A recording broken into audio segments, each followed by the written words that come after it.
Maris Ellington had a deep love for orcas. From an early age, she felt a strong connection to the ocean. She spent endless hours engrossed in documentaries, her eyes fixated on the screen whenever these magnificent creatures appeared. Orcas, also known as killer whales, mesmerized her. Their intelligence, social bonds, and sheer power captivated her imagination. Maris was clear about her life's ambition. She aspired to work with orcas. She aimed to become a trainer. Fueled by this dream, she committed herself to her studies. Marine biology became her true passion. Every book, article, and documentary brought her closer to her goal. After years of dedication, Maris achieved her dream. She secured her first job at a prestigious marine park. It was a once-in-a-lifetime opportunity. At last, she would work alongside the animals she had admired for so long. Maris was overjoyed. She was ready to embark on her journey as an orca trainer. Maris quickly demonstrated her natural talent. From the moment she entered the marine park, it was evident she possessed a unique gift. She had an extraordinary ability to understand orca behavior, something that even experienced trainers found astonishing. Her skill in interpreting their subtle signals and responding accurately was unmatched. The trainers at the park were amazed by her dedication and her intuitive bond with the animals. They often found themselves learning from her distinctive methods. She treated each orca with respect and empathy, acknowledging their individual personalities and quirks. Maris believed that understanding each orca's unique traits was essential to building trust. Her connection with the orcas deepened with each passing day. She spent countless hours swimming, playing, and training with them, forging a bond that was both professional and deeply personal. She learned their vocalizations, their social dynamics, their play behaviors. Maris immersed herself in their world, striving to understand every aspect of their lives.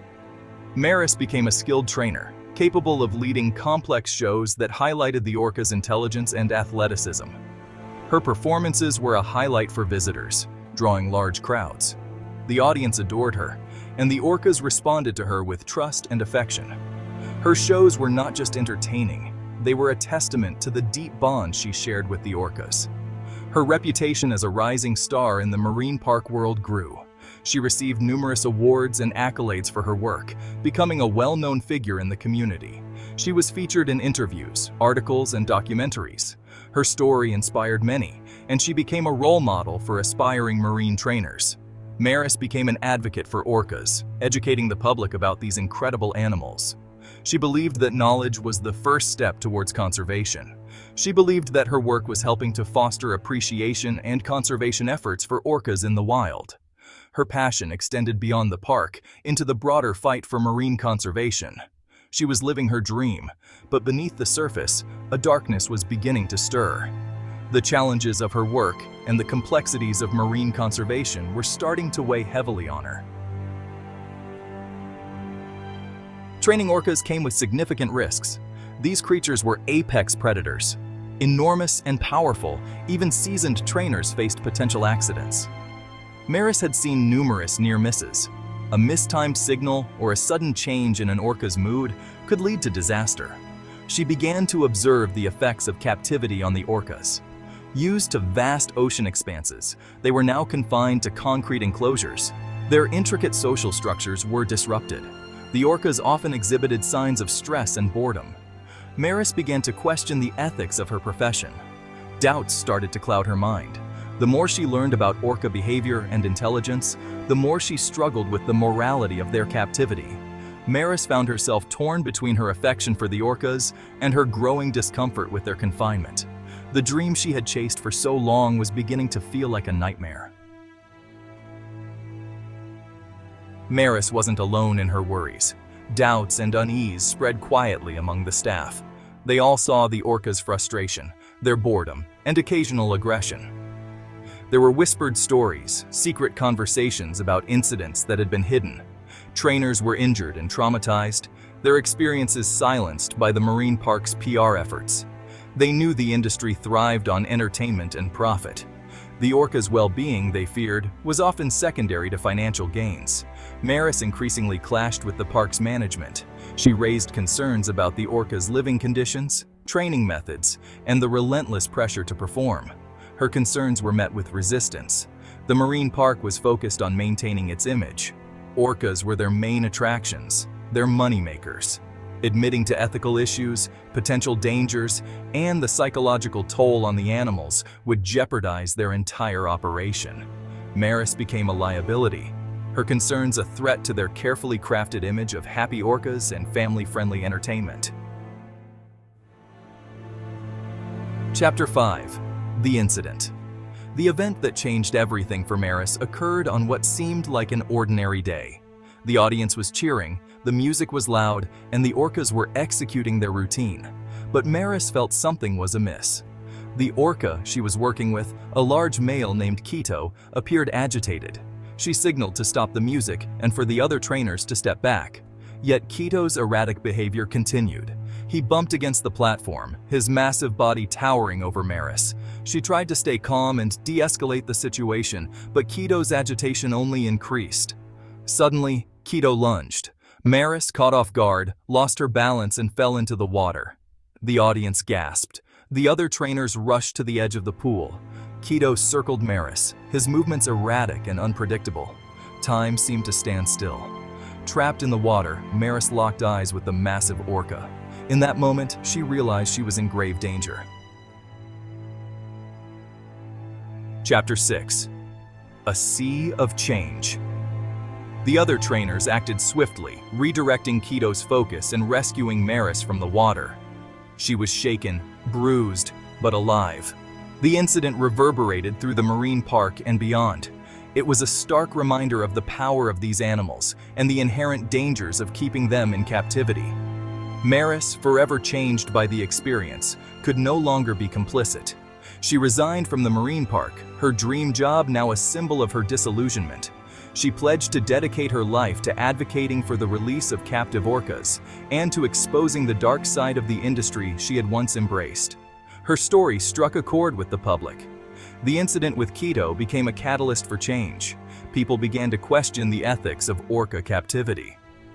Documentaries, articles, and books, including my own, Beneath the Surface, highlighted the plight of these intelligent and social creatures. The tide was turning against the marine park industry. Chapter 7. Maris Ellington. Life after the tank. Maris emerged as a fierce opponent of marine parks, dedicating her life to advocating for the orcas she once trained. She journeyed across the globe, delivering speeches at conferences, universities, and protests, spreading her compelling message to all who would listen. She recounted her story, her experiences, and her first-hand insights into the devastating impact of captivity on orcas, vividly illustrating their suffering. She worked relentlessly to raise awareness, educate the public, and lobby for laws that would protect these majestic creatures from the horrors of captivity. Her passion sparked a movement, inspiring countless others to join her cause and fight for the freedom of orcas. People who once visited marine parks for entertainment began to see orcas not as performers, but as sentient beings deserving of freedom. Public pressure grew, and the tide began to shift. Attendance at marine parks declined. Sponsors withdrew their support, unwilling to be associated with the cruelty of captivity. The industry that once seemed unassailable began to crumble, its foundations shaken by the rising awareness and activism. Maris never forgot the orcas she had worked with, their faces and stories forever etched in her memory. She carried their stories with her, their plight fueling her determination to continue the fight for their freedom. She found solace in knowing that her voice, her experience, was making a difference, that her efforts were not in vain. She traded the confines of the marine park for the vastness of the ocean, her mission for orca liberation becoming her life's purpose, a cause she would never abandon. Chapter 8. A Legacy in Question. Maris Ellington's legacy is both intricate and layered. She was celebrated as a top trainer and also stood as a vocal critic of the industry she once championed. This duality continues to captivate and motivate. Her transformation from an enthusiastic trainer to a disillusioned whistleblower mirrors the changing public view on orca captivity. It reflects a broader societal shift towards animal rights and ethical treatment. The ethical questions she raised and the dilemmas she highlighted still resonate today. Her voice ignited change, sparking debates and inspiring activism. The future of orca training is uncertain. The industry stands at a crossroads, reconciling its past while seeking a more ethical path forward. While some marine parks still hold orcas captive, there is a growing shift towards more ethical and sustainable practices. This change is driven by increased public awareness and demand for humane treatment of marine life. Sea sanctuaries, where orcas can live in a more natural environment while still receiving care, are gaining traction. These sanctuaries offer a vision of a future where captivity is no longer the norm. The dream of a world where these magnificent creatures are no longer confined to concrete tanks is becoming a reality. Efforts to create ocean sanctuaries reflect our evolving understanding and respect for marine life. Maris Ellington's story reminds us that our relationship with the natural world should be rooted in respect, empathy, and a deep understanding of the creatures we share this planet with. Her legacy challenges us to reconsider our actions and their environmental impact. We have a duty to protect and preserve, not to exploit and confine. This duty extends beyond orcas to all forms of life on our planet. Orcas, with their intelligence, social bonds, and complex lives, deserve no less. They remind us of the beauty and intricacy of the natural world, urging us to act with compassion and foresight.